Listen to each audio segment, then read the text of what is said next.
The Lord gave, the Lord has taken back. Blessed be the name of the Lord. Dear brothers and sisters in Christ, may the risen Christ give you peace, consolation, love, joy, and good health.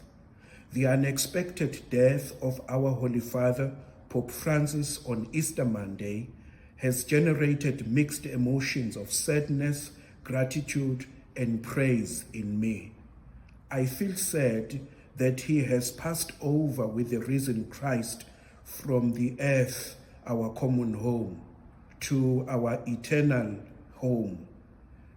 We shall miss his accompaniment, wise leadership, guidance, voice of reason, prophetic witness, his advocacy for the poor, the children, the elderly, the unemployed, the marginalized, and the victims of violence and war. For now, the church and the world are like sheep without the shepherd.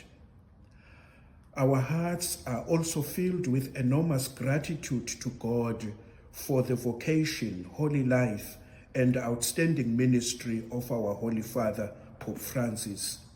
He accompanied the church right up to Easter Sunday, wished all the faithful happy Easter, gave his traditional message and blessing, and then departed to his eternal reward in the morning of Easter Monday.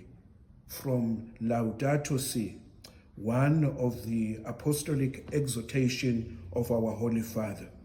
The ultimate purpose of other creatures is not to be found in us.